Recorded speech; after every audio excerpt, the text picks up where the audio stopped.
हाय, मैं हूँ एलाज़नी ब्राजील के गांव से। प्लीज लाइक और सब्सक्राइब करें। मेरे नाम का मतलब है चमत्कार, और ऐसा इसलिए क्योंकि मॉम को यकीन नहीं था मैं पैदा होंगी। मैं इस दुनिया में आई अपनी बड़ी बहन मीरा के 10 साल बाद। वो और मेरी माँ मुझसे बहुत प्यार करते थे। मेरे पैदा होने के कुछ ही समय में डैड चले गए, तो मेरी मॉम को 2 जॉब्स करने पड़े हमें पालने के लिए। बचपन में मीरा हमेशा मेरा ध्यान रखती। मेरी दूसरी माँ जैसी थी वो। बचपन से मेरी हाइट बड़ी ही कम थी, तो जिम क्लास के लिए मुझे आखिरी में चुना जाता। एक दिन 3rd क्लास में मेरा स्कूल में दिन बहुत बुरा गया था। जब मीरा मुझे लेने आई तो उसने मेरा चेहरा देखा। क्या हुआ आली? बहुत बुरा, मैं हमेशा टिंगी रह जाऊंगी। तुम बुरी नहीं हो, तुम सबसे अच्छी बन सकती हो, पर पहले तुम्हें खुद में अच्छाई देखनी होगी।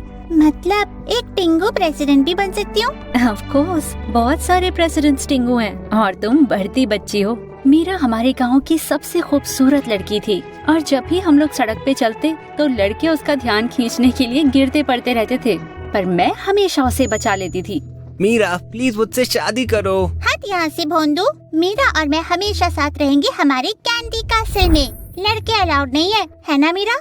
बिल्कुल सही। सब कुछ बहुत अच्छा चल रहा था, लेकिन एक बार 7th ग्रेड में मैं घर पे आई तो देखा मॉम, मीरा और एक अजनबी सा आदमी वहाँ खड़ा हुआ था। मैंने मीरा को कभी इतना खुश नहीं देखा था। आली, मैं शादी कर रही हूँ। रुको, क्या?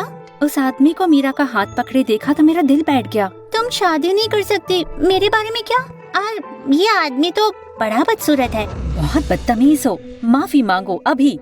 तुमने मुझसे झूठ कहा मीरा। तुमने कहा था हम हमेशा साथ रहेंगे, और अब तुम जा रही हो। मुझे यकीन नहीं होता। मैं अपने रूम में चली गई, और ना मैंने मीरा से बात की ना मॉम से। मैं शादी की तैयारियों में भी शामिल नहीं होती थी। जानती थी कि मीरा को दुखी कर रही हूँ, पर मेरा दिल भी तो टूटा हुआ था ना। शादी के बाद मीरा बड़े शहर जाने के लिए तैयार हो गई, और मैं उसे खिड़की से देखती रही। जब वो कार में बैठी तो उसने मेरी तरफ मुँह किया और मुझे किस दी। अचानक कार चल पड़ी और मैं नीचे भागी। उसे गले से लगाए बिना उसे जाने कैसे देती, पर कार एक कोने में मुड़ी और गायब हो गई। बहुत देर हो गई थी और मीरा सच में चली गई थी। अब मॉम अपने काम पर जाती और स्कूल के बाद घर में मैं अकेले रहती। कोई तो तरीका ढूंढना होगा खुद को बिजी रखने का, तो मैं लिखने लगी, अपना मन हल्का करने और मीरा को कम मिस करने के लिए। पर जल्दी मुझे मजा आने लगा। 2 साल बीत गए और जब हाई स्कूल जाने का समय आया तो मॉम ने मुझे सरप्राइजिंग न्यूज दी। उन्होंने बताया कि वो पैसे बचा रही थी मुझे एक फैंसी स्कूल भेजने के लिए जो गांव के बाहर है। पर ये तो बहुत महंगा होगा मॉम। मैं संभाल लूंगी, चिंता मत करो। तुम बहुत स्मार्ट हो आली, मैं बहुत खुश हूँ। कुछ दिनों के बाद मैं लिखने में बिजी थी कि मैंने खिड़की से बाहर देखा तो एक लड़का घोड़े पर बैठा था और हमारे पेड़ से सेब तोड़ रहा था। पूछा भी नहीं उसने। उसको आसानी से जाने नहीं दूंगी। टेबल से कुछ अंडे उठाकर मैं उसके पीछे भागी। एक अंडा सीधा उसके सर पे लगा। ओह माय गॉड, तुम पागल हो क्या कर रही हो ये? वो लड़का घोड़े से नीचे उतरा और मेरी तरफ आया, और मैंने देखा उसकी आंखें बहुत खूबसूरत थीं, एक हरी और एक नीली। तुम्हारी हिम्मत कैसे हुई सेब लेने की बिना हमारी इजाजत के? लड़की, तुम्हें पता भी है कि मैं हूँ कौन? मोरक्को के सुल्तान हो तो भी मुझे फर्क नहीं पड़ता। मैं कार्लोस फैमिली से हूँ। ये पूरा गांव लगभग मेरे माँ बाप का है। लेकिन ये सेब का पेड़ तुम्हारा नहीं है, और तुम मेरे घर के मालिक भी नहीं, तो तुम चोर भी हो और घुसपैठ भी। सर, उस लड़के ने मुझे घूरा और मुस्कुराया। छोटा पैकेट बड़ा धमाका हो, पर निशाना अच्छा मार लेती हो इतने छोटे हाथ होने के बावजूद। इससे पहले मैं कुछ कहती, वो सेब फेंक के वहाँ से चला गया। मन कर रहा था अपने छोटे से मुक्के से उसका मुंह तोड़ दूं। पर अगर वो सच कह रहा था तो कार्लोस फैमिली इस गांव के मालिक थे, और उम्मीद है मैंने मॉम और खुद को मुश्किल में न डाल दिया हो। मेरे नए स्कूल की शुरुआत से पहले मैं एक्साइटेड होने से ज्यादा तो नर्वस थी। वहाँ भी बहुत सारे अमीर बच्चे होंगे। अपने पुराने कपड़े और जूते पहन के मैं सबसे अलग लगूंगी। पर उस शाम हमारे दरवाजे पर एक बड़ा सा पैकेज आया। मैंने उसे खोला और उसके अंदर एक बहुत ही खूबसूरत सी जैकेट थी। पहला दिन मुश्किल हो सकता है, पर ये भूलना नहीं कि तुम कितनी अमेजिंग हो। PS, सॉरी क्रिसमस मिस कर दिया। लव, मीरा। मैं बहुत खुश थी कि मेरे पास पहनने के लिए कुछ अच्छा था। मीरा और मैं आजकल ज्यादा बात नहीं करते क्योंकि वो मिलने ही नहीं आई थी, और अब उसका एक बच्चा भी था तो वो बिजी रहती। लेकिन इस तोहफे के बाद मैं नाराज कैसे रहूं? मैं स्कूल की बिल्डिंग में गई बड़े ही कॉन्फिडेंस के साथ, और मेरा पहला दिन काफी अच्छा जा रहा था। लेकिन फिर मैं पहुंची कैफेटेरिया। मैं एक टेबल पर बैठी ही थी कि अचानक किसी ने मेरा सर खाने में धकेल दिया। सॉरी, ये टेबल लूजर्स के लिए नहीं है। उसके आसपास बच्चे हंसने लगे। मुझे गुस्सा आया पर मैं कुछ कह नहीं पाई। मैं जाने के लिए उठी कि अचानक एक लड़का आया। सेब का चोर। गाइस, मैं बैठूं तो कोई दिक्कत है? बिल्कुल नहीं, प्लीज बैठो ना। ठीक है, फिर मेरी दोस्त मेरे साथ बैठेगी। उसने प्यार से मेरा हाथ पकड़ा और टेबल पे वापस ले गया। मैंने भी कुछ कहा नहीं, लेकिन जैसे ही रिसेस खत्म हुई मैंने उससे कहा, तुम्हें ये करने की जरूरत नहीं थी, मैं खुद का ख्याल रख सकती हूँ। ओह, वो तो जानता हूँ। देखो, हमारी शुरुआत अच्छी नहीं हुई। मैं चाहता हूँ कि हम फिर से शुरू करें, तो क्या कहती हो, दोस्त बने? ओके, अगर जिद करते हो तो दोस्त। उसका नाम था जूलियस और वो शहर में पढ़ाई करता था, लेकिन गांव वापस आया था अपने डैड का बिजनेस में हाथ बटाने के लिए। मैं उसके साथ घूमने लगी। मुझे लगा वो बिगड़ा हुआ होगा, पर दरअसल वो काफी स्वीट था। और भले ही वो नया आया हो, लेकिन जल्द ही स्कूल में वो काफी पॉपुलर भी हो गया था। सब उसके दोस्त बनना चाहते थे और सब मुझे अजीब तरह से देखते थे। सबको पसंद है जूलियस, तुम तो अपना फैन क्लब बना सकते हो। वो मेरे फैंस नहीं है, मेरे पेरेंट्स के पैसों के हैं। वो ये भी सोच रहे हैं कि तुम इस गरीब टिंगू लड़की के दोस्त क्यों हो। वैसे क्यों हो मेरे दोस्त? क्योंकि तुम मेरे साथ दिखावा नहीं करोगी, भले ही मैं मोरक्को का सुल्तान ही क्यों ना हो। हाई स्कूल के खत्म होते होते जूलियस और मैं बेस्ट फ्रेंड हो गए थे। मुझे उस पे बहुत बड़ा क्रश भी था, पर ये मैं उसे कभी नहीं बताऊंगी। वो मुझे कभी उस नजर से नहीं देखेगा। एक दोपहर मैं कुछ काम खत्म करके वापस आ रही थी कि देखा जूलियस पार्क में है और उसके साथ थी एक बहुत खूबसूरत लड़की। मुझे लगा मेरा दिल बैठ गया है। जूलियस ने मुझे पास बुलाया। उसने बताया कि लड़की उसके डैड की बिजनेस पार्टनर है, सबरीना। उसने मुझे भी साथ चलने के लिए कहा, पर मैंने कुछ बहाना बनाया और चली गई। वो लड़की वो सब कुछ थी जो मैं कभी नहीं हो सकती और मुझे बुरा लगा। अगले कुछ दिन सबरीना जूलियस के पास चिपकी हुई थी एक मक्खी की तरह, और उन्हें अवॉइड करने के लिए मैंने हर बहाना बनाया। पर एक दिन जब मैं घर में अकेली थी तो दरवाजे पे दस्तक हुई। देखा जूलियस आया था। क्या मैं इमेजिन कर रहा हूँ या तुम मुझे अवॉइड कर रही हो? मैं ऐसा क्यों करूँगी, मैं बस बिजी हूँ। वैसे ही या जेलस? क्या मैं क्यों जेलस होने लगी? शायद तुम्हारे दिल में मेरे लिए फीलिंग्स हैं और सबरीना के साथ मुझे देखना पसंद नहीं। चीज, कुछ ज्यादा ही समझते हो अपने आप को। मैं तुम्हें पसंद नहीं करती, जरा भी नहीं। चाहो तो उससे शादी कर। तभी जूलियस ने पास खींचकर मुझे किस कर लिया। आई लव यू एली, हमेशा से। मुझे पता नहीं था कि तुम मुझसे प्यार करती हो या नहीं। करती हूँ। I love you too Julius. Julius के साथ उसकी गर्लफ्रेंड बनना बहुत अमेजिंग था। हाई स्कूल ग्रेजुएट करके हमने मजेदार गर्मियाँ बिताई और फिर एक दिन जूलियस ने कहा वो चाहता है मैं उसके पेरेंट्स से मिलूं। इस आइडिया से मैं काफी घबरा गई थी, पर इसका मतलब वो मेरे लिए सीरियस था। मैंने अपनी सबसे अच्छी ड्रेस पहनी, पर उनके घर पहुंची तो अब भी गरीब महसूस कर रही थी। ये घर नहीं, एकदम महल था और साफ दिख रहा था उसके पेरेंट्स मुझे देखकर खुश नहीं थे। डिनर काफी ऑकवर्ड चल रहा था। बीच में ही मैं बाथरूम जाने के लिए वहाँ से उठी, पर जैसे ही उठी सीधा टकरा गई एक सर्वेंट से जो अगला कोर्स लेकर आ रही थी और हम दोनों जमीन पे गिर गए। मेरे ऊपर सारा खाना गिर गया था। चलो तुम्हें घर छोड़ देता हूँ। वो खुद मुझे छोड़ने भी नहीं आया, मुझे ड्राइवर के हाथों घर भिजवा दिया। पर अगले दिन जूलियस मुझसे मिलने आया अपनी आंखों में आंसू लेके। Ellie, I am so sorry. मेरे पेरेंट्स ने कहा कि वो हमारी शादी कभी मंजूर नहीं करेंगे। अच्छा होगा कि हम अभी रिश्ता तोड़ दें। क्या तुम्हें भी ऐसा ही लगता है? क्या तुम्हें मुझसे शर्म आती है? बिल्कुल नहीं, पर मेरे पास अभी कोई चॉइस नहीं है। वो मुझे निकाल देंगे और मैं तुम्हारा ध्यान नहीं रख पाऊंगा। सुनो, मैं आज रात लंदन जा रहा हूँ, पर मैं तुम्हें खत लिखता रहूंगा और बहुत मेहनत करूंगा, और जिस दिन मैं अपने पैरों पर खड़ा हो जाऊंगा तुम्हारे लिए वापस आऊंगा। I promise. जिन लोगों से मैं प्यार करती हूँ वो मुझे छोड़ क्यों जाते हैं? एली, मेरा इंतजार करना, मैं तुम्हारे लिए वापस आऊंगा। मुझे किस करके वो चला गया। कई दिनों तक टूटा दिल लेकर मैं रोती रही, पर उसने खत लिखने का वादा किया था तो मैंने उम्मीद नहीं हारी। मैंने 2 हफ्ते तक इंतजार किया, पर जब कोई खत नहीं आया तो मैं पोस्ट ऑफिस गई। 3 घंटे लगते थे चल के आने जाने में, पर मेल मैन ने बताया मेरे लिए कोई खत नहीं आया। कुछ महीनों तक मैं फिर भी वहाँ जाती रही और मेरा दिल हर बार टूटता जब भी मैं सुनती, सॉरी मिस, आपके लिए कोई खत नहीं आया। पर उसने खत लिखने का वादा किया था और मैंने यकीन किया। जैसे ही तुम्हारे लिए कोई खत आएगा मैं उसे देने के लिए तुम्हारे पास आ जाऊंगा। पर क्योंकि मैंने वहाँ जाना बंद नहीं किया तो मेलमैन ने मुझे पुरानी साइकिल दे दी ताकि मुझे चलना ना पड़े। एक दिन पोस्ट ऑफिस पर मैंने देखा एक लड़की खत लिए खड़ी है। जब उसे पढ़ने के लिए उसने उठाया तो मैंने देखा हैंड राइटिंग तो जूलियस की लग रही थी। मैंने तुरंत जाके उससे खत छीन लिया। ये मेरा खत है। पर जब मैंने उसे पढ़ा तो मुझे शर्म आ गई, ये मेरे लिए नहीं था। वो औरत मुझ पे चिल्ला पड़ी, मुझे पागल कह के चली गई। शायद मैं हो रही थी पागल।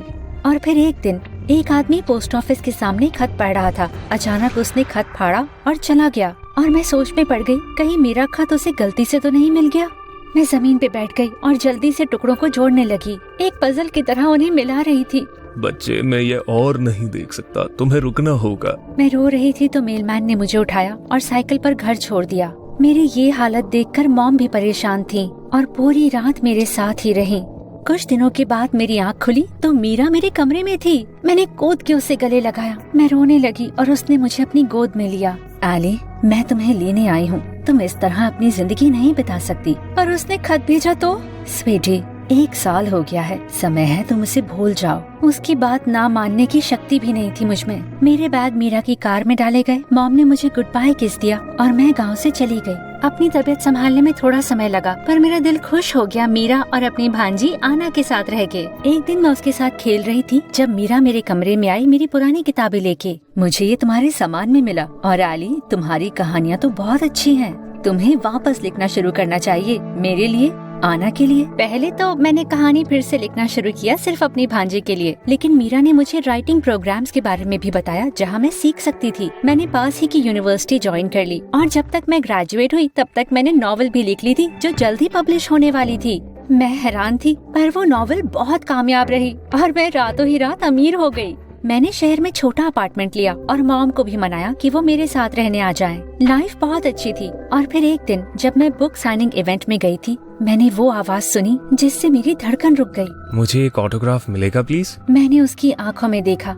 एक हरी और एक नीली। वो जूलियस था। मैंने हैरानी से उसे देखा और फिर मेरे अंदर गुस्सा भर गया। बिना कुछ कहे मैंने अपना बैग उठाया और वहाँ से जाने लगी, पर वो मेरे पीछे आया। एली, रुको प्लीज, मेरी बात तो सुनो। तुमने यहाँ आने की हिम्मत कैसे की? ऐसे ही चले आए? मुझसे बात करने का तुम्हें कोई हक नहीं और मैं तुम्हें आसपास भी नहीं चाहती। मुझे अकेला छोड़ दो जूलियस, वरना मैं चिल्लाऊंगी। पर उसने मेरा रास्ता रोका और अपनी पॉकेट से कुछ निकाला और फिर मेरे हाथ में रख दिया। ये है मेरे सारे खत एली, जो मैंने तुम्हें लिखे थे, जैसा मैंने वादा किया था, बस तुम्हें ये मिले नहीं। मैंने उन खत को देखा और फिर रोने लग गई। जूलियस मुझे बेंच तक लेकर गया और हम बैठे तो उसने सब कुछ बताया। तुमने कभी जवाब नहीं दिया तो मैं निराश था। मुझे लगा कि तुम मुझे भूलकर आगे बढ़ गई हो। फिर मेरी मॉम ने कहा कि तुमने शादी कर ली और तुम गांव छोड़ चुकी हो, तो मैंने हार ही मान ली। फिर कुछ महीने पहले मैं वापस आया क्योंकि मेरे डैड गुजर गए थे। और एली, मुझे अपने सारे खत उनकी अलमारी में मिले। मॉम ने बताया कि उन्होंने मेलमैन को रिश्वत दी, धमकी दी, ताकि मेरा लिखा हुआ एक भी खत तुम्हारे पास ना पहुंच सके। मुझे यकीन नहीं हो रहा था। इतने साल हमने टूटे दिल और गुस्से में बिताए, सब उसके शैतान डैड की वजह से। उस पे यकीन करके मैंने गलती नहीं की थी। मैं बता नहीं सकती तुम्हें कितना मिस किया। मैं अच्छे से जानता हूँ कि कैसा लगता है। फिर उसने मुझे किस किया और हम दोनों एक दूसरे के करीब लंबे समय तक रहे। जल्दी हमारी शादी हुई और मैं बहुत खुश थी। जूलियस के साथ जिंदगी बहुत अच्छी थी और मैं एक्साइटेड थी कि जल्दी हमारे बच्चे भी होंगे। लेकिन एक शाम वो बहुत ही गंभीर चेहरा लेकर घर आया। एली, मुझे तुम्हें कुछ बताना है। मैं कभी बाप नहीं बन सकता। डॉक्टर ने अभी कुछ समय पहले बताया, समझ में नहीं आया कि तुम्हें कैसे बताऊं। मुझे लगा मेरी दुनिया ही पलट गई है। ये तुम्हें शादी के पहले से पता था? इतनी बड़ी बात मुझसे छुपा कैसे सकते हो? क्या मेरी जिंदगी में वापस मुझे चोट पहुंचाने के लिए आए हो? इससे पहले वो और कुछ कहे, मैं रोते हुए घर से निकली और सीधा मीरा के यहाँ गई। मैंने कुछ दिन उससे दूर रहने का फैसला किया ताकि ठीक से सोच पाऊँ। मैं इसीलिए नाराज नहीं हूँ कि उसे कोई दिक्कत है, पर इसलिए क्योंकि उसने मुझसे ये छुपाया। पता नहीं मैं उसे माफ कर पाऊंगी या नहीं। ऑफ कोर्स कर सकती हो और करोगी। ये जूलियस है। इतना सब कुछ होने के बाद भी अब तुम दोनों साथ हो। शायद वो डरता था तुम्हें खोने से। तुम दोनों साथ हो तो सब ठीक है। वो सही थी, हमेशा की तरह। मैं घर वापस गई तो देखा जूलियस बालकनी में खड़ा था। मैंने उसका हाथ पकड़ा। जूलियस, हम बच्चे गोद ले लेंगे, ढेर सारे। जब तक हम साथ हैं, मुझे किसी और चीज की परवाह नहीं। I love you. Oh Ellie, I love you to.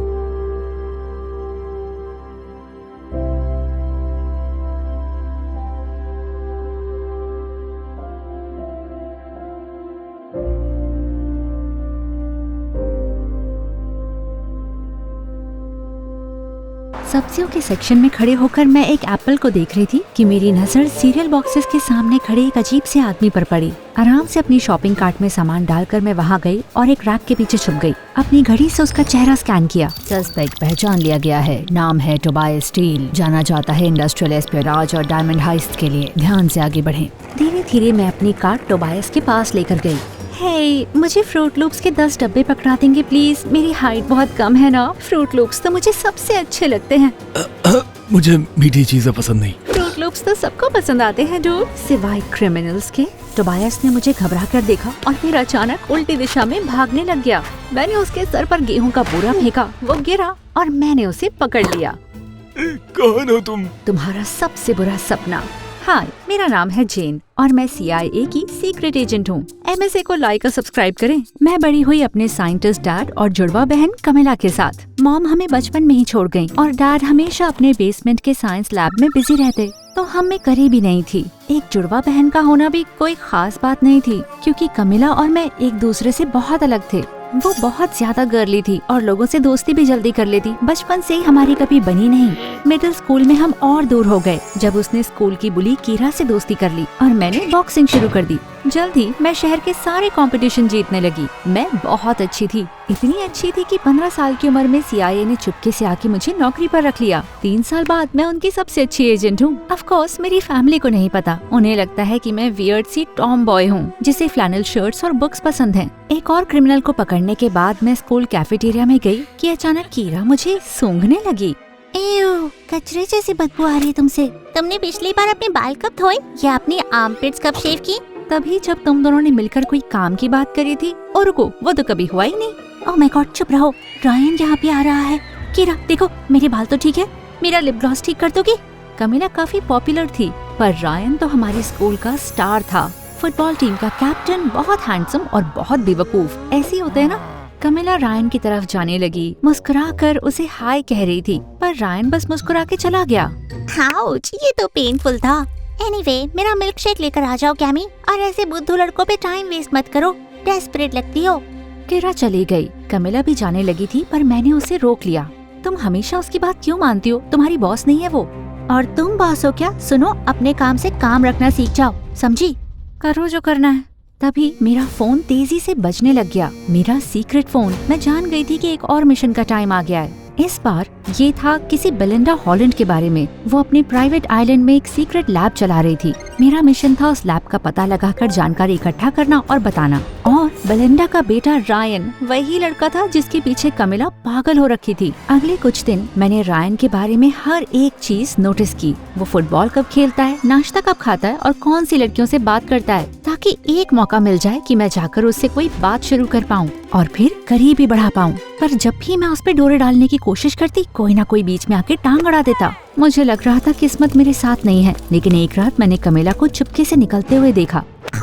आओ, मेरा हाथ। एक लड़की होके इतनी ताकतवर कैसे हो? जी थैंक यू। आधी रात को कहाँ जा रही हो तुम? एक पार्टी में जा रही हूँ ऑब्वियसली। रायन की मॉम का एक प्राइवेट आइलैंड पे बड़ा सा रिजॉर्ट है और रायन ने मुझे और कीरा को वहाँ पार्टी के लिए बुलाया है। ये काफी बड़ी डील है क्योंकि वहाँ पर कभी कोई गया नहीं है और मैं वाकई जाना चाहती हूँ। तुम जानती हो ना मैं उसे पसंद करती हूँ। Private island? बिंगो, ये वही आइलैंड होगा जहाँ पर सीक्रेट लैब है। मतलब और कितने आइलैंड हो सकते हैं एक इंसान के? जानती हूँ ये MSA है, पर थोड़ा सा रियलिस्टिक बनो यार। मुझे इस पार्टी में जाना ही होगा। ठीक है, पर तुम्हें यकीन है तुम्हें यही पहन के जाना है? ड्रेस थोड़ी पुरानी सी है। सच में? रुको, तुम्हें क्या पता फैशन के बारे में? मैं जानती हूँ मेरी बहन पे क्या अच्छा लगता है और ये अच्छा नहीं लग रहा। एक काम करो, तुम जाके कपड़े बदलो, मैं यहाँ वेट करती हूँ। कमिला ने मुझे शक की नजर से देखा, फिर कपड़े बदलने चली गई। जब वो बाथरूम के अंदर गई तो मैंने दरवाजा बंद करके ताला लगा दिया। बेसमेंट के अंदर से डैड को उसकी आवाज सुनाई भी नहीं देगी। आई एम सॉरी, तुम्हें बाद में सब समझा दूंगी। मैंने अपने बाल बनाए, मेकअप किया और रेडी होने पर मैं एकदम कमिला जैसी लग रही थी। हाँ, हम जुड़वा बहनें हैं, लेकिन पहली बार मैं उसके जैसी लग रही थी। एक कैब लेकर मैं बिल्कुल समय से डॉक पे पहुंच गई। मैं अपना बैग निकाल रही थी कि एक लड़के ने मेरे कंधे पे हाथ रखा। तुम एक्साइटेड हो? मैं कभी रायन की एक्सक्लूसिव पार्टी में पहले कभी नहीं गया हूँ। क्या इसका मतलब मैं अब फेमस हो गया हूँ? वैसे मैं पैट्रिक हूँ, रायन का कजिन। मैं कैम हूँ। इससे पहले मैं कुछ और कहती, वो लड़का चीख कर मेरी गोद में कूद गया। अरे मेंढक, अरे नहीं, इसने मेरा डर सूंघ लिया है। प्लीज मुझे बचा लो। मेरी अभी तक कोई गर्लफ्रेंड भी नहीं बनी है। मैंने कभी किस भी नहीं किया। तुम मुझे किस करोगी प्लीज? मरने से पहले मेरी आखिरी ख्वाहिश है। ओह रुको, तुम मेंढक को किस कर लो, शायद इससे वो कोई राजकुमार बन जाए। क्या? ऐसा सिर्फ कहानियों में होता है। और उतर जाओ मेरी गोद से, मेंढक जा चुका है। बहुत भारी हो तुम। पैट्रिक ने मुझे छोड़ दिया और जल्द ही हम कीरा और रायन के साथ बोट में चढ़ गए और चल पड़े आइलैंड की तरफ। जैसे ही हम वहाँ पहुँचे, मैं जगह का मुआयना करने लगी, पर ये तो नॉर्मल सा बीच लग रहा था और मैंने देखा कि किसी के फोन में सिग्नल नहीं आ रहा था। पता है तुम सोच रहे हो कि हम कहाँ हैं, पर भरोसा करो ये तुम्हारी जिंदगी का सबसे अच्छा एक्सपीरियंस होगा, मुझे पता है। रायन की बात खत्म होने से पहले ही एक नारियल उसके सर पे गिरा और वो बेहोश हो गया। क्या ये मर गया? नारियल गिरा है कीरा, मीटियोर नहीं, ठीक हो जाएगा ये। लेकिन वो ठीक नहीं था। हमने इंतजार किया कि रायन अपने आप उठ जाए, लेकिन रात हो रही थी और हम में से किसी को भी रिजॉर्ट का रास्ता नहीं पता था, तो हम सब बीच पर ही सो गए। अगली सुबह मेरी नींद खुली रायन की लंबी लंबी चीखों से। ओह माय गॉड, मैं यहाँ पर क्या कर रहा हूँ और तुम कौन हो और मेरे पास धूप क्यों सेक रही हो? हाँ, बड़ा फनी है। अब मजाक बंद करो और रिजॉर्ट की तरफ चलो। मुझे तेज सुसु आ रही है। क्या मैं तुम्हें जानता नहीं हूँ? ओके, या जानता हूँ। मेरा सिर बहुत दुख रहा है, भगवान। रायन, ये कौन सा साल है? 2015। तब मुझे समझ आया कि शायद नारियल बहुत जोर से लग गया और रायन को भूलने की बीमारी हो गई थी। मैंने जल्दी से बाकी लोगों को जगा के कहा कि रायन को शहर वापस ले चलते हैं डॉक्टर के पास। पर जब हम मुड़े तो देखा हमारी बोट समंदर के बीच पहुंच चुकी थी, क्योंकि पैट्रिक ने उसे ठीक से बांधा नहीं था। तुम मजाक कर रहे हो क्या? मैं उस मेंढक से अभी भी डरा हुआ था। क्या हम यहाँ पर मर जाएंगे? रुको, क्या तुमने मुझे किडनैप किया? भले ही मुझको सब कुछ याद ना हो, पर मैं इतना जानता हूँ कि मैं बहुत अमीर हूँ। मैं जानती हूँ जान बचाने के लिए क्या कर सकते हैं। मेरी चाची ने सिखाया था मुझे। अचानक कीरा आलती पालती मारकर बैठ गई और कुछ कुछ बड़बड़ाने लगी। ओ मेरे भगवान कुम्बाया, हमें बचा लो, हमें डॉल्फिन्स का नाश्ता मत बनने दो। कुर्बानी के तौर पर मैं अपने विंटेज शैनल सनग्लासेस दे रही हूँ, प्लीज अपना लो इसे। कीरा, क्या तुम प्लीज अपनी बकवास बंद करोगी ताकि मैं जरा फोकस कर पाऊँ? तुम्हें क्या हो गया है कमेला? ऐसे तो कभी बात नहीं करती, और मैं तो सिर्फ हेल्प कर रही थी। ऐसा तो नहीं है कि बोट बांधना मैं भूली हूँ। मैंने कहा ना, मैं मेंढक से डरा हुआ था। कोई मुझे बताएगा कि यहाँ पर हो क्या रहा है? चुप हो जाओ तुम सब, फोकस करो। हमारे पास दो चॉइसेस हैं, या तो यहाँ बैठकर बोट के लिए रोते रहें या चलकर ढूंढे रिजॉर्ट को। सब लोग शांत हो गए और फैसला किया कि हम दूसरा ऑप्शन चुनेंगे, रिजॉर्ट को ढूंढना। गर्मी से हम तप रहे थे और घंटों चलने के बाद भी हमें कुछ नहीं मिला। और कीरा तो एक नंबर की बिगड़ी लड़की थी, बार बार बोलती रहती कि मैं उसे गोदी में उठा लूं। जब मैंने मना किया तो रोने लगी। फिर एक लड़के को उसे कंधे पर बिठाना पड़ा। सूरज ढलते ढलते हमें फाइनली एक बिल्डिंग दिखी, लेकिन बड़ी भूतिया सी लग रही थी। शुक्र है कि अंदर से उतनी बुरी भी नहीं थी और हम बच्चों की तरह सोए। पर आधी रात में मेरी नींद एक अजीब सी आवाज से खुली। मुझे यकीन था ये कमरे के अंदर से आ रही थी। मैंने हर जगह नजर दौड़ाई ताकि पता कर पाऊँ आवाज कहाँ से आ रही है, और कमरे की दूसरी तरफ कोई लंबा सा खड़ा हुआ दिखा। कौन है? उसने कुछ कहा नहीं। मैं तुम्हें बहुत चोट पहुंचा सकती हूँ, मुझे किक बॉक्सिंग और कुंग-फू दोनों आते हैं। अब भी कोई जवाब नहीं। जैसे जैसे मैं पास जाती उसकी आवाज तेज होती जाती। अंधेरा बहुत था, मुझे उसका चेहरा नहीं दिख रहा था। मेरे पसीने छूट गए कि तभी पैट्रिक निकल आया परछाई से, हेडफोन्स पहन के। क्या कर रही हो तुम? तुम क्या कर रहे हो? और ये अजीब सी आवाज क्यों निकाल रहे थे? मैं गाना गा रहा था, अच्छा लगता है मुझे। तुम्हें भी गाना चाहिए? मैं थोड़ी शांत हो गई और पैट्रिक और मैं दोनों बैठ गए। हम बात करने लगे तो मैंने उससे रायन और बेलिंडा के बारे में पूछा। वो रायन का कजन जो था। मैं रायन से पहले कभी मिला नहीं हूँ। मैं यहाँ पर छुट्टी मनाने आया था और उसने सुना कि मैं शहर में हूँ तो उसने मुझे पार्टी में इनवाइट कर लिया। मेरी मॉम उसकी फैमिली से नफरत करती है, उसे रायन की मॉम एकदम नकचड़ी लगती है। अमीर और सुंदर लोग अक्सर नकचड़े होते हैं। इसका मतलब तुम तो अमीर नहीं हो पर तुम बहुत सुंदर हो। सॉरी, मैं ये नहीं कहना चाहता कि तुम गरीब लगती हो। मैं ध्यान से। तभी पैट्रिक ने मुझे कस के पकड़ा जब ऊपर से गिरगिट गिरा। हम इतने करीब थे कि अपने चेहरे पर उसकी सांसें महसूस कर सकती थी। देखने में वो इतना बुरा नहीं था वैसे। नहीं जेन, होश में आओ। बाल बच गए। अरे ये गिरगिट है, और हाँ तुम मेरा गला दबा रहे हो।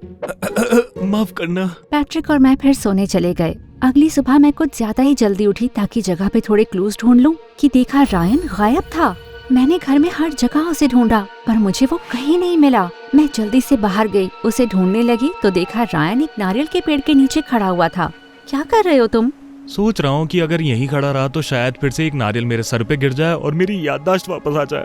मुझे नहीं लगता ये ऐसे काम करता है रायन। चलो वापस चलें। हम वापस जाने लगे कि मैंने देखा एक अजीब सी चिड़िया हमारा पीछा कर रही है। उसे पास से देखने के लिए मैंने उसे पकड़ लिया। उसकी पूंछ पर एक कैमरा लगा था। ओह माय गॉड, ये नजर रखने वाली चिड़िया थी।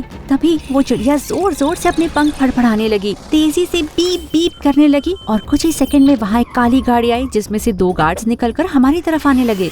तुम हमसे नहीं जीत सकती। अगर हार मान जाओगी तो शायद हम तुम्हें कम चोट पहुँचाएंगे। प्लीज, तुमसे अच्छों की छुट्टी कर चुकी हूँ मैं। आ जाओ मैदान में। मैंने लात घूंसों की बरसात शुरू कर दी। एक गार्ड तो जमीन पे गिर गया, लेकिन दूसरे गार्ड ने मुझे कस के पकड़ लिया। मैंने खुद को छुड़ाना चाहा, लेकिन वो बहुत ताकतवर था। अगले ही पल उसने मुझे वैन के अंदर डाल दिया, जिसमें से अजीब सी स्मेल आ रही थी और जल्द ही अंधेरा छा गया। मेरी आंख खुली तो मैं एक बड़े से कमरे में थी और एक पोल से मेरे हाथ बंधे हुए थे और रायन मेरे बाजू में बैठ के वीडियो गेम खेल रहा था। ओह हे, तुम उठ गई फाइनली। टॉफी खाओगी? नहीं गधे, हाथ खोलो मेरे। ओह हाँ सॉरी। जब से मॉम मुझे यहाँ पर लेकर आई है तो मेरी याददाश्त आती जाती रहती है। लो हो गया। रायन ने मेरे हाथ खोले तो मैं तुरंत भागने लगी। मैं थोड़ी दूर पहुंची ही कि एक औरत आ गई। उसकी फोटो से मैं पहचान गई कि ये थी बेलिंडा हॉलैंड। उसने मेरे खुले हुए हाथ देखे तो रायन भी चिल्लाई, ये क्या किया तुमने बेवकूफ, गार्ड्स पकड़ो उसे। मैं दरवाजे की तरफ भागी और कमरे से बाहर निकल आई। मैं थोड़ी दूर पहुंची ही थी कि देखा कुछ गार्ड्स मेरी तरफ आ रहे हैं। बाहर निकलने का रास्ता बंद था। कम ऑन जीन, तुमने इसकी ट्रेनिंग की है, हरा दो उन्हें। मैं लड़ने को बिल्कुल तैयार थी कि अचानक मेरे बाजू की खिड़की टूट गई और पैट्रिक अंदर आ गया। तुम यहाँ पर क्या कर रहे हो? तुम्हारी जान बचा रहा था। कीरा कहाँ पर है? तुम्हें लगता है कि मैं उसे रेस्क्यू मिशन में लेकर आऊंगा? अच्छा किया। और उस कांच से मुझे चोट लग सकती थी, हीरो। ओह हाँ, उसके बारे में सोचा नहीं मैंने। मैं तो डूड देखो, गार्ड आ रहे हैं 9 o'clock। लेकिन पैट्रिक समय से मुड़ नहीं पाया तो गार्ड ने उसे नीचे गिरा दिया, पर मैंने उसे लात मार के हटा दिया। अगली बार कहना कि झुक जाओ या लेट जाओ, वरना मुझे समझ में नहीं आता है। ठीक है, हमने मिलकर लात घूंसे मारना शुरू कर दिया। हैरानी की बात है कि हम साथ में अच्छे से लड़ रहे थे। मुझे नहीं पता था पैट्रिक ऐसे लड़ सकता है और लड़ते हुए काफी हॉट लग रहा था। गार्ड्स को हराने के बाद पैट्रिक और मैं सीढ़ियों से कहीं ऊपर चले गए। कम से कम 7 मंजिल चढ़े होंगे कि हमारे सामने एक दरवाजा आया जो पास कोर्ट से खुलता है। शायद रायन का बर्थडे होगा, आखिर उसकी मॉम की जगह है। पैट्रिक पागलों की तरह नंबर एंटर करने लगा। ओके, ये तो नहीं है। शायद उसके पेरेंट्स की एनिवर्सरी हो, या उसका जर्सी नंबर, या लॉकर का कॉम्बिनेशन, या ब्लड रिपोर्ट का नंबर। तुम्हें रायन से प्यार हो गया है क्या? इतना सब कुछ कैसे पता है? क्योंकि मैंने होमवर्क किया है। स्पेशल एजेंट पैट्रिक यापर, NSA।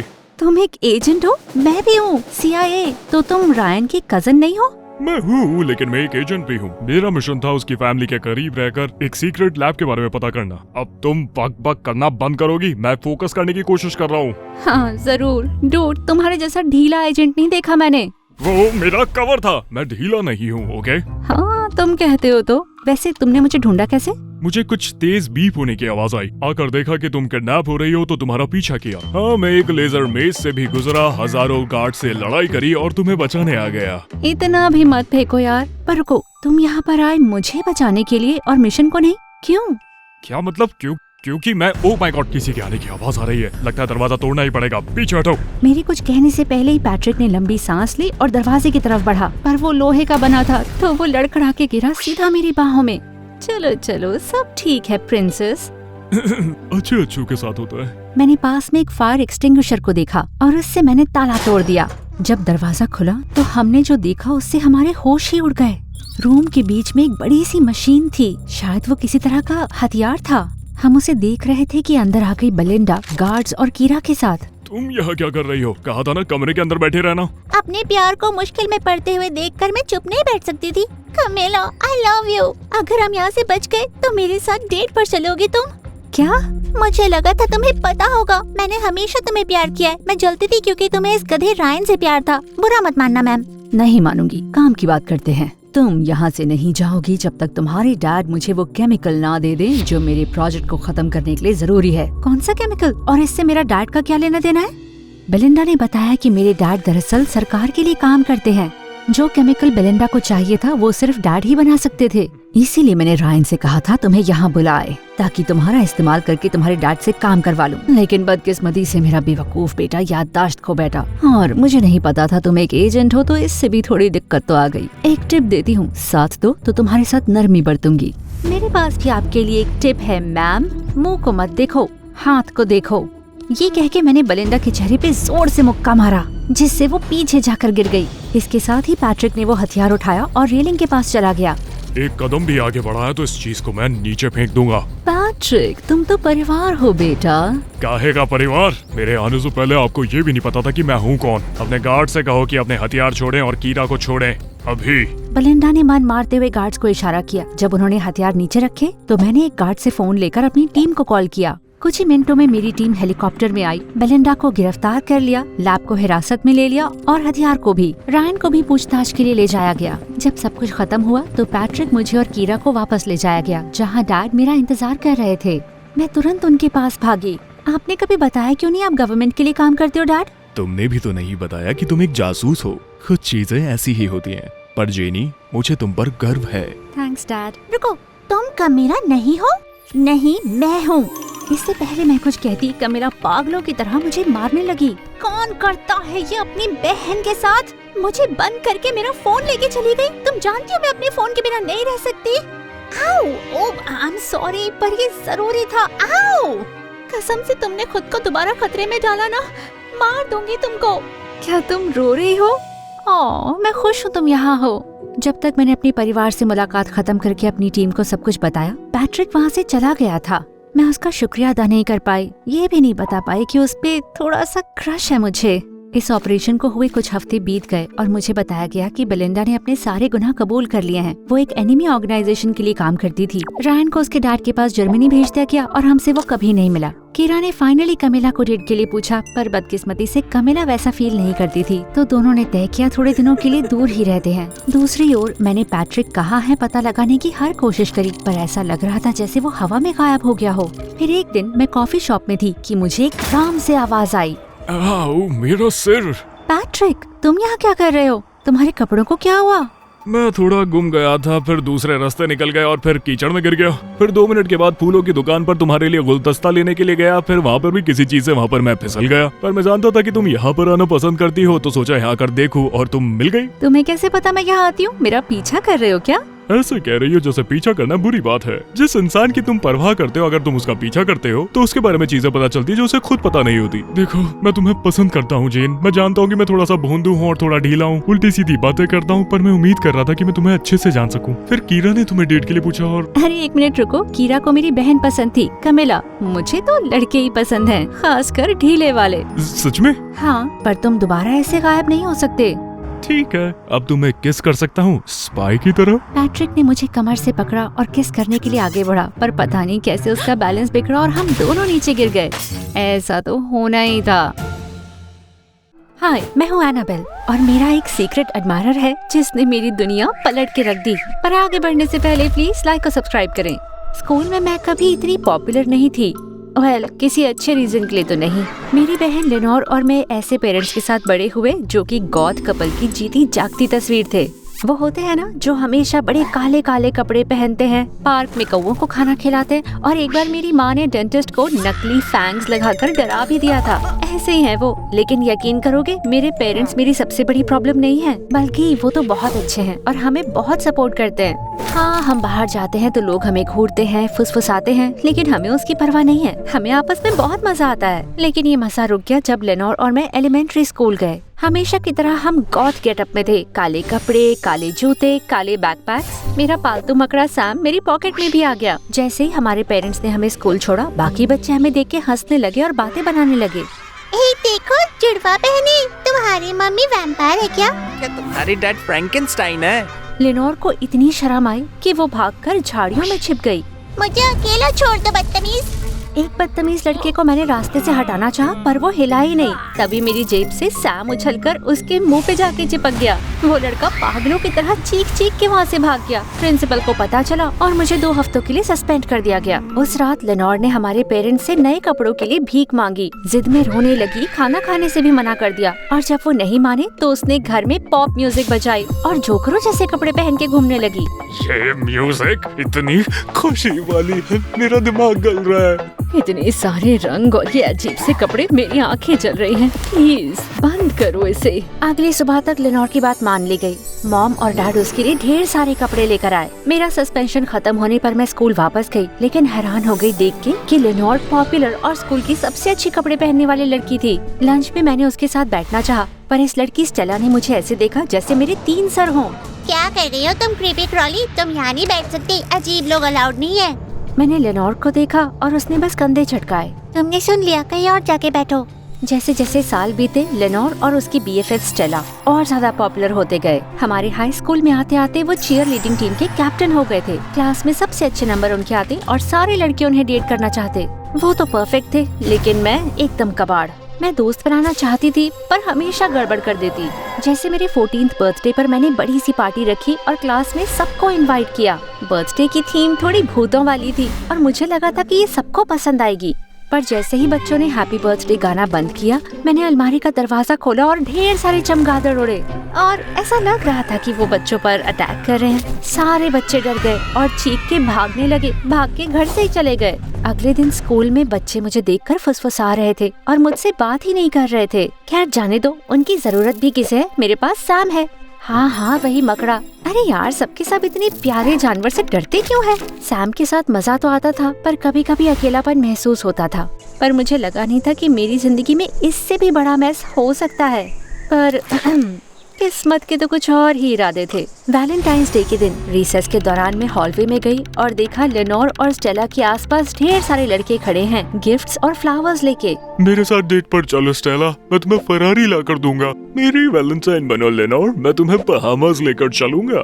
क्या नाटक है। खैर मैं तो अपने लॉकर से अपना सामान लेने गई कि अचानक एक किताब से लाल कलर का एनवलप गिरा। उस पर मेरा नाम लिखा था।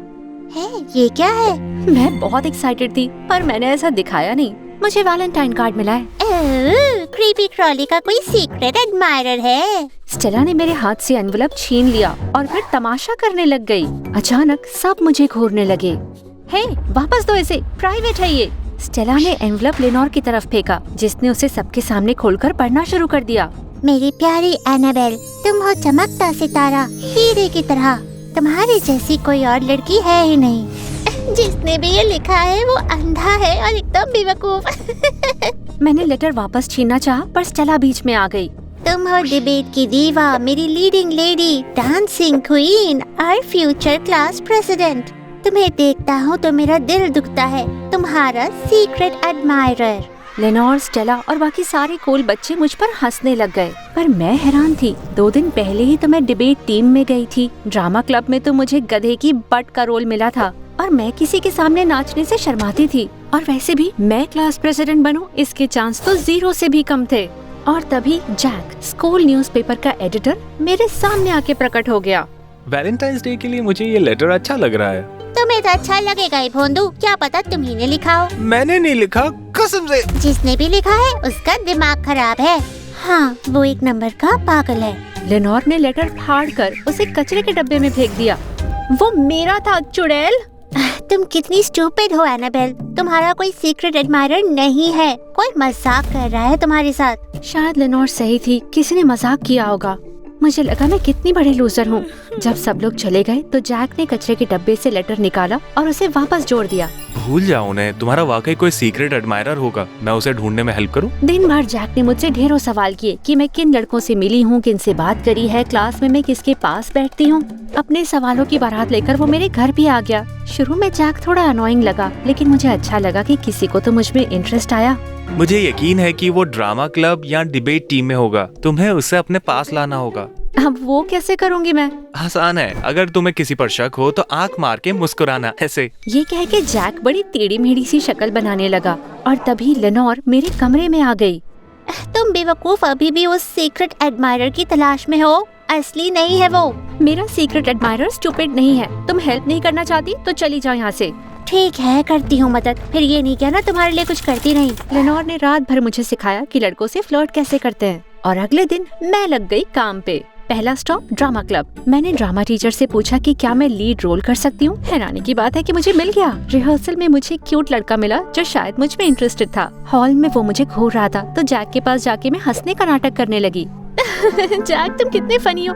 तुम्हारे हाथ मार्शमेलो लगते हैं, स्टील के बने हुए। क्या ये क्या कर रही हो तुम? फ्लर्ट कर रही हूँ तुम्हारे साथ, चुप रहो। बस करो, कितना हंसाओगे। ड्रामा बॉय तुरंत आ गया और मुझे डेट के लिए पूछने लगा और काफी स्वीट था वो। मेरे लिए कविताएं लिखता, गाने गाता, पर उसने कहा कि उसने लव लेटर नहीं लिखा था। मेरी अगली डेट डिबेट टीम के एक लड़के के साथ थी और उसके लिए मैंने जम के पढ़ाई करी, पर शायद ज्यादा ही पढ़ाई कर ली क्योंकि टीम कैप्टन को मैं हराते ही जा रही थी। और जब भी मुझसे हॉल में वो टकराता, बड़े गुस्से से देखता मुझे। लगता है ये मुझसे नफरत करता है। अरे बस नाटक कर रहा था। एक रात मैं और डिबेट बॉय सबके जाने के बाद क्लास में रुके थे और देखते ही देखते हम किस करने लगे। लेकिन जब मैंने उसे पूछा कि क्या वो मेरा सीक्रेट एडमायरर है तो उसने मुझे ब्लॉक कर दिया। और एक दिन पता नहीं कैसे स्टेला का एक्स बॉयफ्रेंड डिलन, जो बहुत ही अच्छा डांसर था, उसने मुझे अपनी पार्टी में इनवाइट किया। पहले मुझे लगा कि शायद नहीं जाना चाहिए, लेकिन फिर मुझे कुछ याद आया। OMG जैक, ये डिलन हुआ तो? जानते हो, एक बार डिलन स्टेला के साथ मेरे घर पे आया था और जब मैं अकेले नाच रही थी तो उसने गलती से मुझे देख लिया था। हाँ, ये वो हो सकता है। तुम्हारे सीक्रेट एडमायर ने तुम्हें डांसिंग क्वीन कहा था ना। लेकिन स्टेला का क्या? क्या उसका? स्टेला ने डिलन के साथ 2 साल पहले ब्रेकअप कर लिया। तब से 6 लोगों को डेट कर चुकी है वो। जैक की सलाह मानकर मैं डिलन की पार्टी में गई। मैं जैसे ही वहाँ पहुँची, स्टेला मेरे पास चली आई। सुना, तुम मेरा बॉयफ्रेंड चुराना चाहती हो? वो तो तुम्हारा एक्स है ना? वो मेरा है और तुम्हारे जैसे अजीब लोगों को डेट नहीं करता। ये अजीब नहीं है, ये तुमसे अलग है और तुमसे ज्यादा कूल। स्टेला को गुस्सा आ गया, वो चली गई। डिलन ने मेरा हाथ पकड़ा और मुझे डांस फ्लोर पर ले गया। सब लोग हमें देख रहे थे। मैं बहुत घबरा गई, लेकिन फिर उसने मुझसे कहा, तुम ये कर लोगी डांसिंग क्वीन? मैं बहुत एक्साइटेड हो गई। डिलन ने लेटर में लिखी हुई लाइन कही थी। मेरी सारी घबराहट दूर हो गई। हम सुपरस्टार्स की तरह नाचने लग गए। लोग मेरा नाम लेने लगे और रात के अंत में डिलन ने मुझे एक परफेक्ट किस दी। अगले दिन स्कूल में हमारे ही चर्चे थे। मैं जितना ज्यादा समय डिलन और उसके दोस्तों के साथ बिताती, मुझे एहसास होता गया कि अब तक मेरे दोस्त इसीलिए नहीं थे क्योंकि मैंने स्कूल में किसी को जानने की कोशिश ही नहीं करी, और ऐसा इसलिए क्योंकि वो लोग मुझसे अलग थे। वो लोग बुरे नहीं थे। ठीक है, मैं भी कॉम्प्रोमाइज कर लूंगी और सैम को स्कूल नहीं ले जाऊंगी। रातों रात में डिलन की गर्लफ्रेंड बन गई और स्टेला और लेनोर से भी ज्यादा पॉपुलर हो गई। किसी ने क्लास प्रेसिडेंट के लिए मेरा नाम दे दिया और मैं वाकई जीत गई। अब लेनोर भी मुझसे प्यार से बात करने लगी। हम फिर दोस्त बन गए। लाइफ परफेक्ट थी सिवाय स्टेला के। जब भी मुझसे टकराती बड़े गुस्से से देखती मुझे। उसने अफवाहें फैलाई, मेरा मजाक उड़ाना चाहा, पर किसी ने उसकी सुनी ही नहीं। मैं बहुत बिजी रहने लगी। क्लास प्रेसिडेंट के काम और डिलन के साथ समय बिताना। इस बीच जैक से ज्यादा नहीं मिल पा रही थी। फिर एक दिन जैक मुझे हॉल में मिला।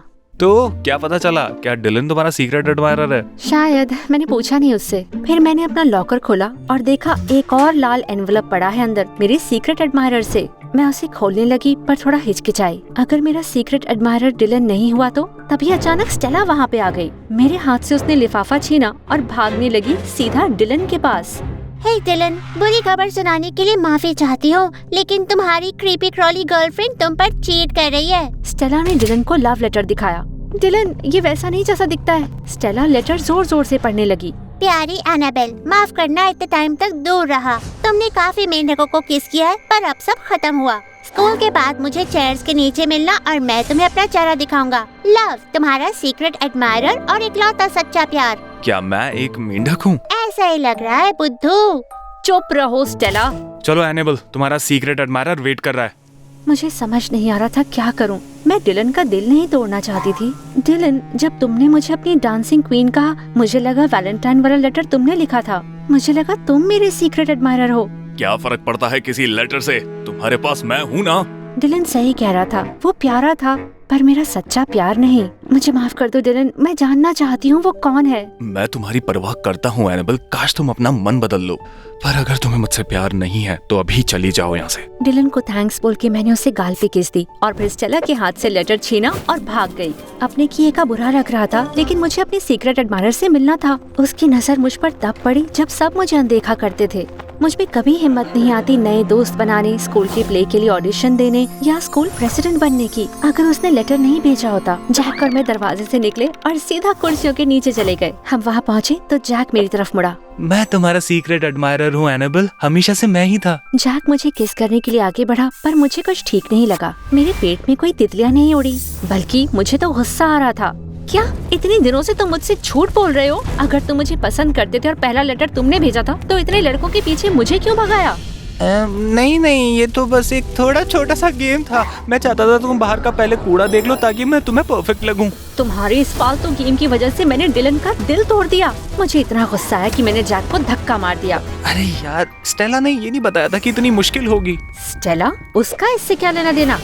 मैंने स्टेला का, मेरा मतलब था कि मेरा मेलन खाने का मन हो रहा है। चलो सुपरमार्केट जाकर खरीदते। जैक का गला पकड़ के मैंने उससे सच उगलवाया। ठीक है, मैंने पहला वाला लेटर नहीं भेजा था, नया वाला नकली है। मुझे नहीं लगा था कि तुम और डिलन सच में डेट करने लग जाओगे। मुझे लगा बाकी बेवकूफ लड़कों की तरह वो भी तुम्हें छोड़ देगा। पर जब तुम दोनों ज्यादा करीब आ गए तो स्टेला ने प्लान करा कि नकली लेटर लिखकर वो डिलन को वापस पालेगी और फिर तुम भी मुझे नोटिस करोगी। हमें सच में नहीं पता कि पहला लेटर किसने लिखा, चलो भूल भी जाओ ना अपना पहला सीक्रेट एडमायरर के बारे में। मुझे यकीन नहीं हो रहा था। लेटर फाड़ के मैंने जैक के मुंह पे मार दिया। मेरा सीक्रेट एडमायरर बेवकूफ नहीं है। वो बस एक डरपोक गाय है जो अपनी शक्ल दिखाने से डरता है, या वो सच में है भी नहीं। वो बस एक मजाक है तुम्हारी तरह। मैंने उसे मुक्का मारा, अपने घर भागी। बिस्तर पे गिर के मैं जोर जोर से रोने लगी।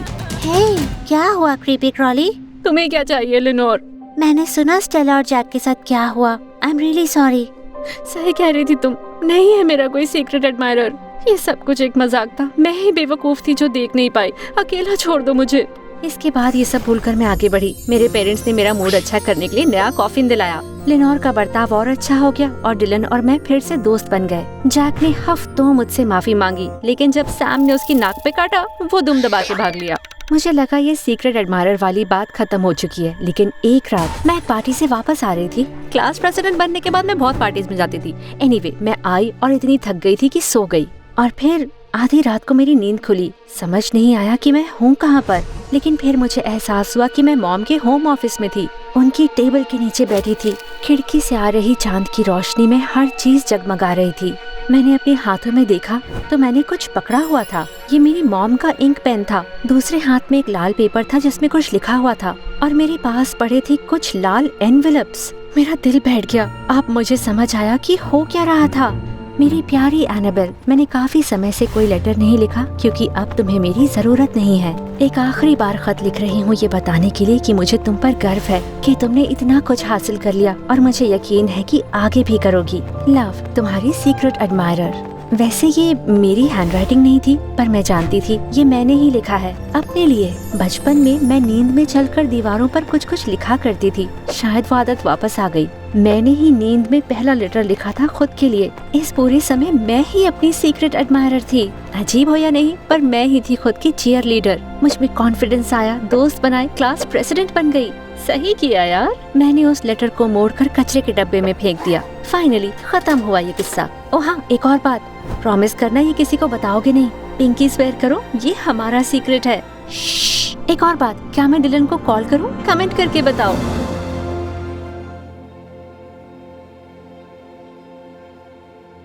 हाय, मैं हूँ साशा लॉस एंजलिस से, और मेरी मॉम मेरी दुनिया में सबसे अच्छी दोस्त है। पर हमेशा से ऐसा नहीं था, बल्कि हम दोनों में हर रोज लड़ाई हुआ करती थी। पर आगे बढ़ने से पहले प्लीज लाइक और सब्सक्राइब करें। मॉम बायू के पास लुइसियाना में बड़ी हुई, और वो हमेशा से थोड़ी अजीब सी थी। उनके सबसे अच्छे दोस्त थे जानवर। उनका मोटा सा एक्सेंट था और काफी अजीब चीजें बोलती थी। बकरी के पसीने छूट जाए, इतनी गर्मी है। पर कोई शिकायत नहीं करता क्योंकि वो शहर के सबसे अमीर खानदान से थी।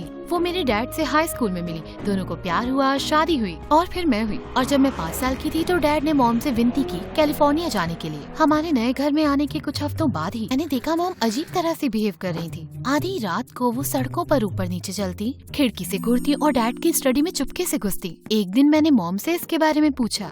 ओ बेटा, ऐसा कुछ हुआ ही नहीं, तुमने सपना देखा होगा। नहीं, आप रोज रात में ही करती हो। फिर मॉम ने मुझे अजीब तरह से देखा। उस रात मॉम और डैड के बीच लड़ाई भी हुई, और कुछ दिनों के बाद डैड हमें छोड़ गए। डैड के जाने के बाद मॉम ने मुझे खुश करना चाहा, पर उससे चीजें और बिगड़ गयी। मेरे 10th बर्थडे पर उन्होंने एक बड़ी सी पार्टी रखी हमारे बैकयार्ड में, और स्कूल के काफी बच्चे अपने पेरेंट्स के साथ आए थे। लेकिन जैसे ही मेरी माँ ने अपना मुंह खोला, सत्यानाश हो गया। वाओ, मुझे लगाओ मक्खन, बंद करो ढक्कन। एक्सक्यूज मी, क्या? कुत्ते पर कीड़े की तरह खुश हूँ मैं। सारे बच्चे मेरी मॉम पर हंसने लगे। उनके पेरेंट्स को भी हंसी आ गई। मुझे इतना गुस्सा आया कि मैंने सबके ऊपर पाइप से पानी मारा। वो सब चीखते हुए भाग गए। लेकिन मेरा शुक्रिया अदा करने की वजह मॉम ने मुझे 1 हफ्ते की सजा दे दी। जैसे जैसे दिन बीते मैंने देखा कि मॉम कुछ ज्यादा ही अच्छी थी। जब मैं मिडिल स्कूल में थी तो मॉम को विरासत में लाखों रुपए मिले। उन्होंने काफी सारा पैसा अस्पतालों को दान में दिया, और उनका नाम अखबारों में छप गया। अगले दिन से हमारे घर में ऐसे लोग आने लगे जो हमसे पैसे मांगते अपने नकली चैरिटी या बहुत ही स्टूपिड बिजनेसेस के लिए। हमें टूथपिक बचानी होगी। दुनिया भर के दांतों की सेहत का सवाल है। सोचो, ऐसी प्लेट जो तुमसे बात करे, किचन में जाकर खुद को साफ भी कर ले। खाना खाने में कितना मजा आएगा। मॉम उन्हें मना ही नहीं कर पाती, लेकिन वहाँ से जाते ही वो मॉम को बेवकूफ कहते और पैसा उड़ा देते महंगे कपड़ों और फैंसी कारों में। लेकिन मैं उन्हें थोड़ी ना छोड़ने वाली थी। मॉम के ऑफिस में जाके मैंने उन सबके पते निकाल लिए। फिर उनके घर पर टॉयलेट पेपर फेंका, दरवाजे पे पॉटी छोड़ी, कार के टायर फाड़े और उनके दरवाजे पर नोट लिख दिया कि पैसा वापस कर दें। वरना सारे टाइम मैं मॉम की रक्षा करते करते थक जाती थी, लेकिन कसम से वो सीखती ही नहीं। उनकी इन आदतों के बारे में हम घंटों लड़ाई करते, लेकिन वो बदलने से मना कर देती। डैड को भी मॉम की चिंता थी, इसीलिए वो अक्सर आने जाने लगे। उन्हें वापस अपने पास पाकर मैं खुश थी। दुनिया के सबसे अच्छे डैड थे वो मुझे मूवीज ले जाते, मॉल में शॉपिंग कराते, और उन्होंने हम दोनों के लिए लास वेगास में वेकेशन भी मुझे प्लान करने दिया। तब मॉम शहर के बाहर थी और मैं इतनी एक्साइटेड थी। मॉम के कार्ड से मैंने एक लग्जरी कैसीनो में एक बहुत फैंसी रूम बुक किया और बहुत ही अच्छे रेस्टोरेंट्स भी।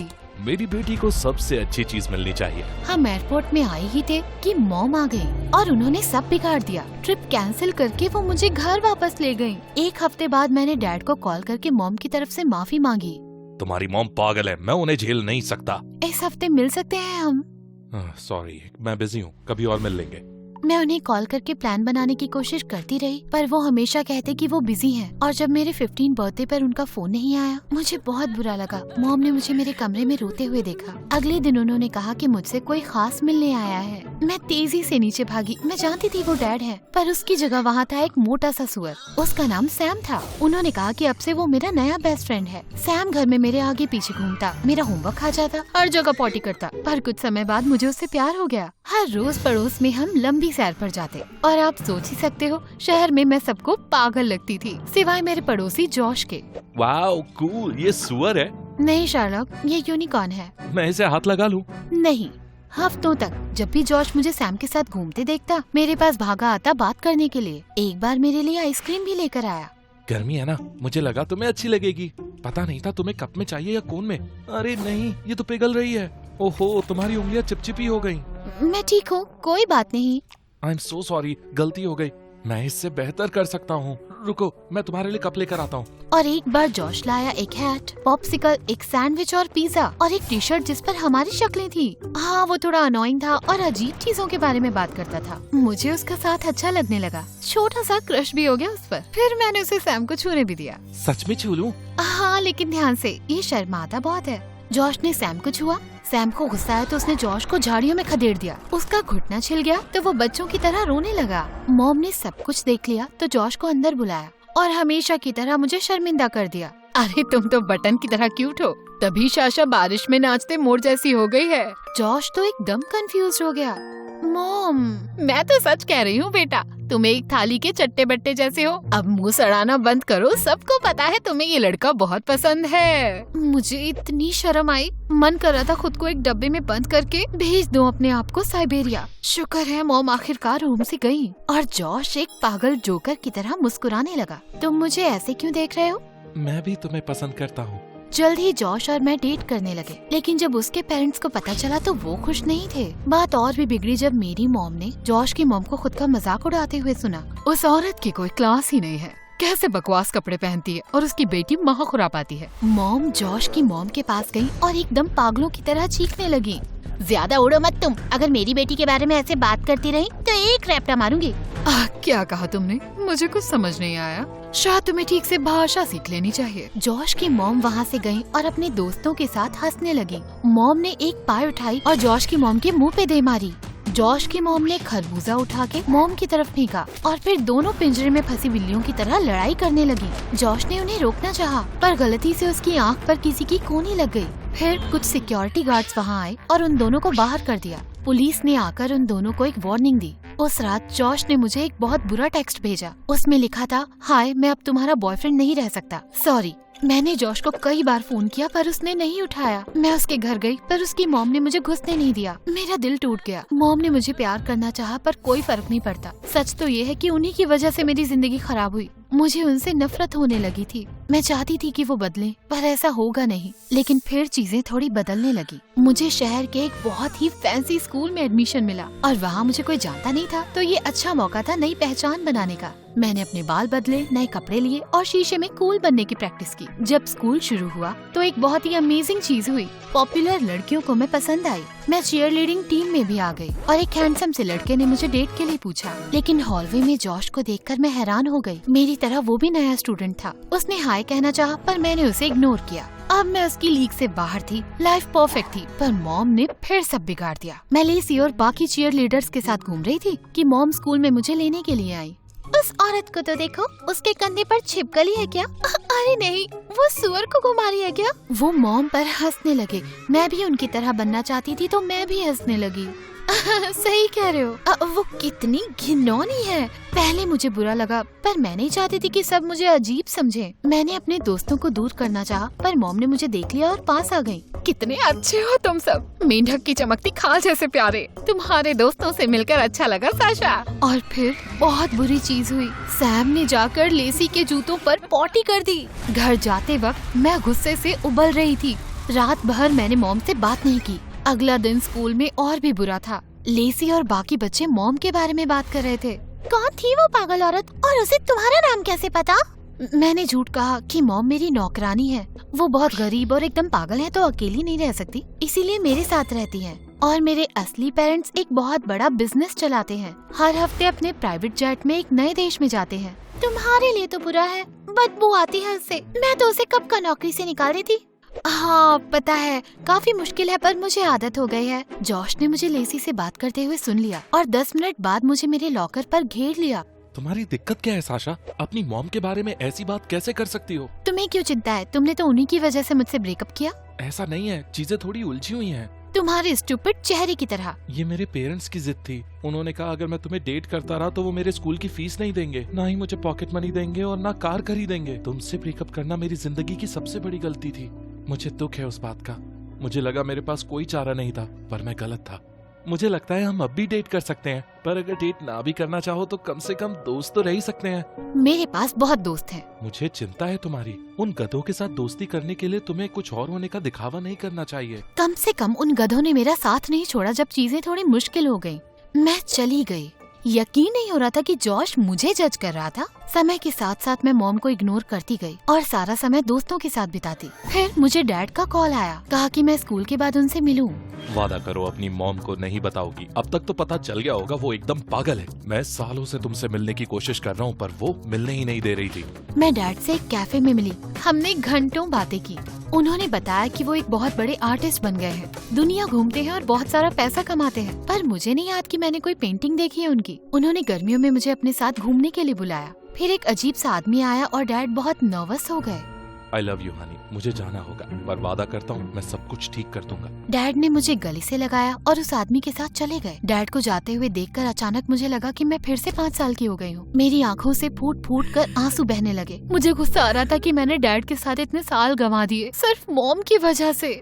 जब तक मैं घर पहुँची देर हो चुकी थी। मॉम मुझसे नाराज थी। बेटा हमें बात करनी होगी। तुम सैम को घुमाने नहीं जाती, मेरे साथ समय नहीं बिताती। जब भी मैं तुमसे बात करना चाहूँ एक भीगी मुर्गी की तरह गुस्से में रहती हो। मतलब क्या है इसका? तुम बदल गई हो। पहले गुलाब की तरह प्यारी हुआ करती थी। ऐसा क्यों? आपकी वजह से। आप वियर्ड हो, अजीब हो। सबको लगता है आप एक फ्रीक हो। आप पर शर्म आती है मुझे। 5 साल की उम्र से मेरी जिंदगी खराब कर रही हो। डैड को भी आप पागल लगती हो। मैं जानती हूँ आपने ही मुझे उनसे दूर रखा है। मॉम ने मुझे ऐसे देखा जैसे भूत देख लिया हो। ये क्या बोल रहे हो तुम? डैड ने मुझे सब बता दिया। गर्मियों में उन्होंने मुझे अपने साथ घूमने के लिए भी बुलाया। अब वो एक बहुत बड़े आर्टिस्ट बन गए हैं। अरे उन्हें तो झूठ बोलने की बीमारी है। मुझे तुम्हें पहले बताना चाहिए था। तुम्हारे डैड कोई दूध के धुले नहीं, चोर हैं, धोखेबाज हैं। काफी सारे बुरे लोगों के कर्ज में डूबे हुए हैं। मैंने उन पर यकीन नहीं किया। कैसे करती? मेरे डैड एक बहुत अच्छे इंसान है। पागल तो ये है। मुझे इतना गुस्सा आया कि मैं चीख पड़ी। 1 सेकंड भी मैं अब उनके साथ एक कमरे में नहीं रह सकती थी। भागकर मैं कमरे से बाहर चली गई। फिर एक अजीब सी चीज हुई। मेरे पास एक वैन रुकी। कैफे वाला अजीब आदमी उसमें से निकला, मुझे खींचकर कार में डालने की कोशिश करने लगा। तभी मॉम और सैम वहाँ पर आ गए। छोड़ दो मेरी बेटी को, गंदी नाली के कीड़े। मॉम ने मुझे उस आदमी से छुड़ाकर अलग कर दिया। वो दोनों वहीं पर लड़ने लगे। मॉम का पैर फिसला, उनके सिर पर लगी और वो वहीं बेहोश हो गई।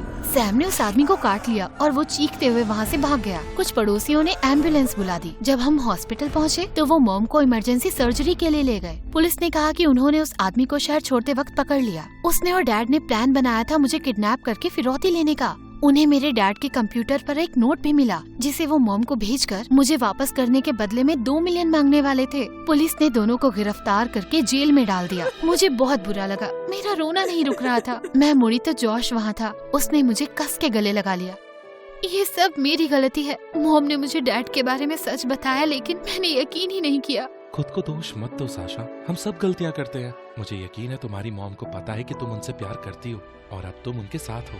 फिर एक बहुत ही अनएक्सपेक्टेड चीज हुई।